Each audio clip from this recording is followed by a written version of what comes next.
That's something that was big for me, actually, and just wanting to start this podcast with you. Your version of success and abundance is what you make of it. It doesn't have to be that you're an A-list celebrity. Yeah. Take it to the extreme of like, I need to work even in my sleep. If this were the only thing I did today, would I feel proud? Hi, welcome to Aren't You Crazy, the podcast that flips the script on the struggling artist paradigm. We are your hosts, Tessie And Erin Elizabeth Reed. two artistic multi-hyphenates who believe that every person is creative. And every creative should pursue their passions. Each episode, we shine a light on our and others' creative journeys along the pathway to personal success. If living a life of creative purpose sounds daring, then yeah, you could call us crazy. We embrace it. And we want to know, aren't you crazy too? No, seriously. 'Cause we are. We wanted to bring you a new episode today. Then we got distracted watching Netflix. And reorganizing our pantry. And I had to call my dad. I needed groceries. I needed to sharpen my pencils. I needed to delete old emails. And I needed to clean my files. And then we got invited. It felt like a contact improvisation. Like, yeah. Pina Bausch. We got the cameras and the microphones set up. And we made it.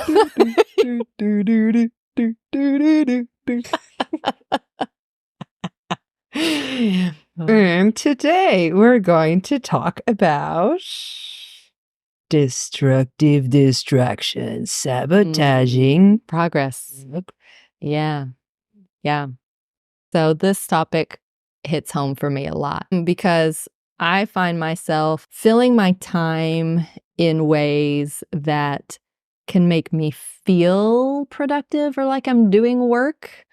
But in the end, I'm not really doing the work that's going to push my creative work forward. That's a little vague. So here's an example. 10-speed bikes where the gears are smaller and get bigger and bigger and bigger. Okay, so I can be on a small gear and I'm pedaling really fast. And so the gear is spinning really fast, but I'm not moving very fast. So I'm putting my energy into things that aren't actually advancing me forward. Okay. Versus where I want to be is like, click that shit up to a 10. And where the gear is huge. And so with one pedal, I'm making more progress. All right. Does that visually make sense? Yeah, absolutely. And what kind of actions would you do in order to make progress? Okay. Well, so there's somebody super kind of famous that I can't remember now.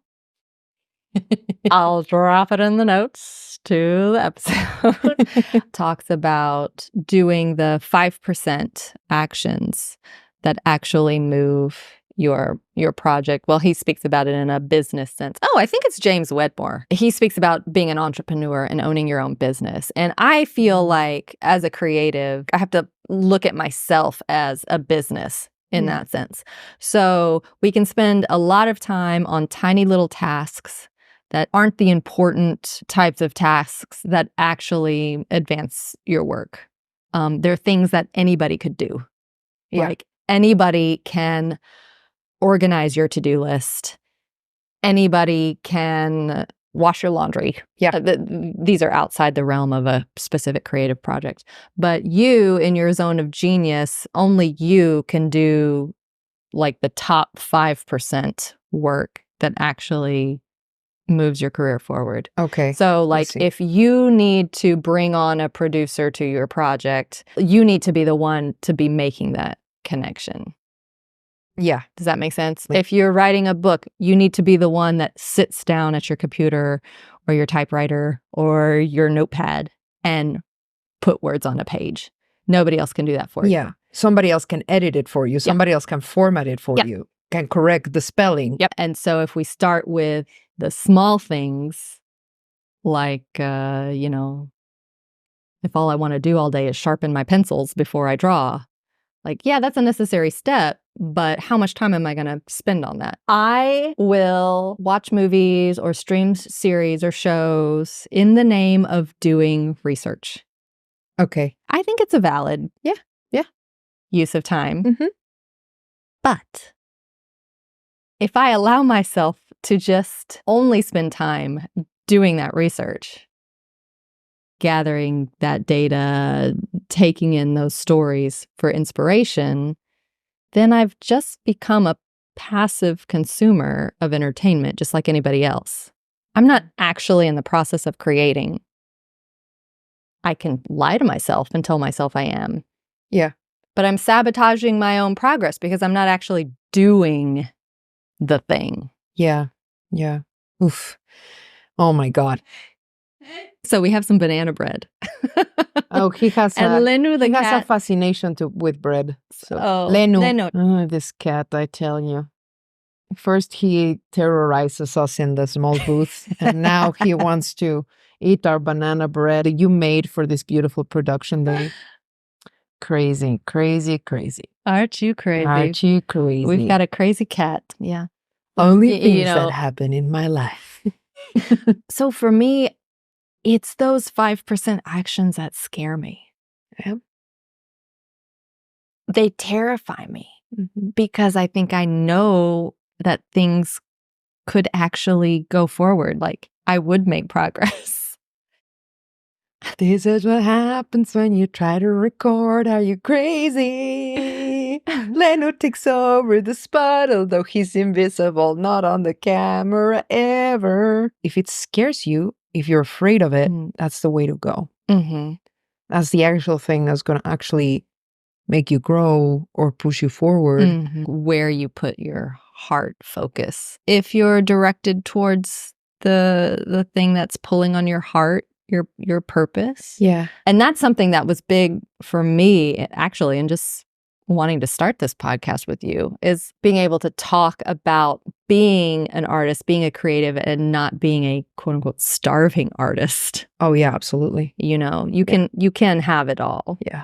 And that doesn't, and you can have it on your terms. You know, your version of success and abundance is what you make of it. It doesn't have to be that you're an A-list celebrity. Yeah. If that's not what you want, success can look any number of ways. How bad do you want it? How committed are you to your goals is what was coming to me. So do you know what happens to me with that? Because when I remember when I moved to New York, I was like, I want this bad. I want it all. Like, I'm going to make it happen. I'm going to be a part of Broadway. I'm going to be this. And I still want that. Yeah.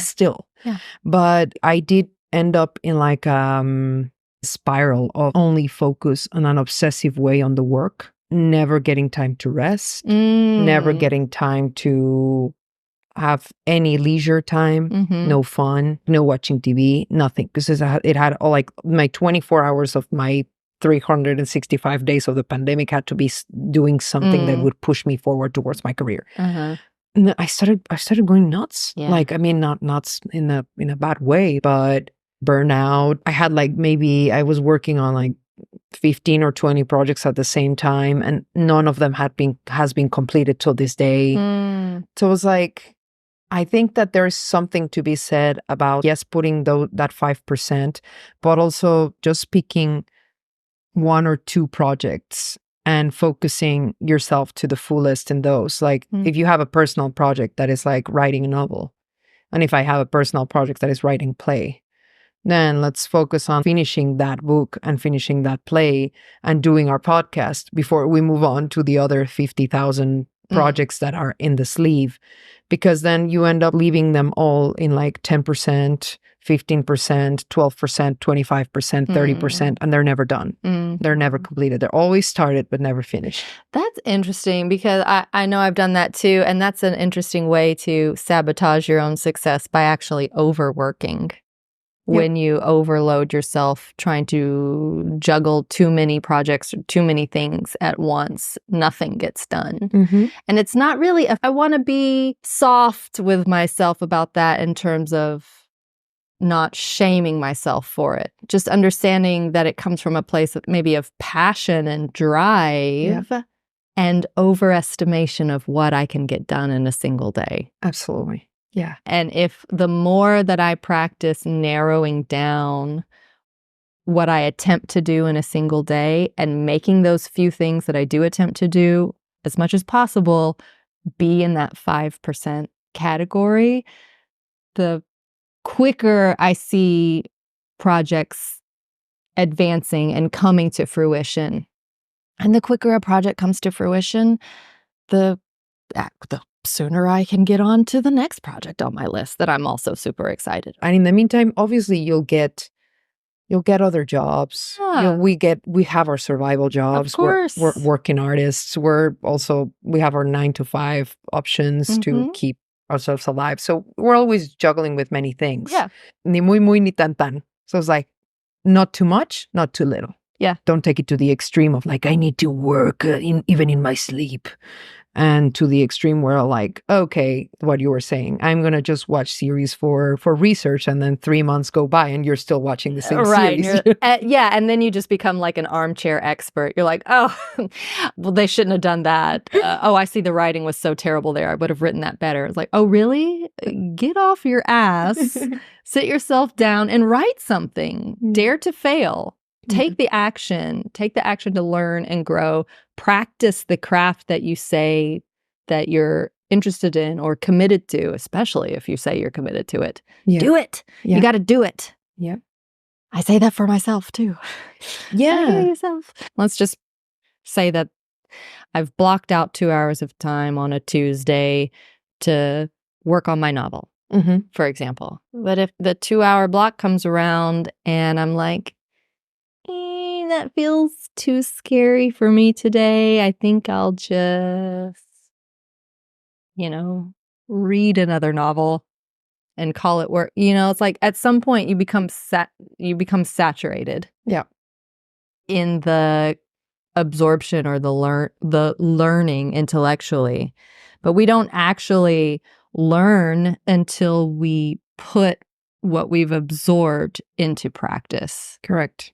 The temptation of doing anything else, like rearranging my whole apartment for the 700th time. And now that I'm doing more organizing work as a survival job, like the temptation is like, oh, I can rearrange this now this way. Why didn't I apply this? Ooh, this is amazing. And that's sabotaging. And that's procrastination in its own level. Whenever I'm about to do something that's not, shall we say, on point or on task, I ask myself, if this were the only thing I did today, would I feel proud or satisfied? And if the answer is no, because secretly I'd be feeling guilty because I knew I should have done this other thing, then that's the thing I need to do. Correct. Yeah. Even if I only spend 30 minutes on it, I need to do it. And then I can turn my attention to other things. Yeah. If there's time left. That's very cool. Like those little conversations with yourself, like that little question of self-awareness. I think that those are very handy tools. It's like when you're hungry and when you're having a craving, am I hungry? Or is this just because I'm anxious? Or am I sad? Am I nervous? And it's okay if you want to eat the cake because you're sad, but just identify it, right? Like identifying it. Is this something that I'm fleeing away from? Why am I trying to bring another activity in the block of 2 hours that I set for myself? Nothing is blocking those 2 hours. I have no external job, no offer from Hollywood that's coming my way, no offer from Broadway, and I'm still trying to use those 2 hours for something else. Yeah. It's really interesting. I do it all the time. It's Harakiri to the soul. Well, here's the failing up. Yeah. And to finding these things, because if we didn't fail, we wouldn't realize that we're doing it. Honestly, I would love to know how other people find that they sabotage their own progress. Like, what are some other ways that you might get in your own way? Please share your comments with us. Yeah. We'd love to know. And also other ways that you have found to get out of your own way to achieve that 5% activities or those things that push you forward. Yeah. Like, we would love some insights. What helps? Please help us. Help us. Stay crazy. Stay crazy out there, y'all. Hey, I'm sure you love this episode. Before you go, here are 3 ways you can help us keep things crazy. Just leave us a rating or share this episode so more people can access this content. Easy peasy, right? Feeling ultra crazy? Donate to the show by clicking the link provided in the podcast description or in our Instagram's bio. I'm sure you will. Stay crazy out there, y'all. Stay crazy!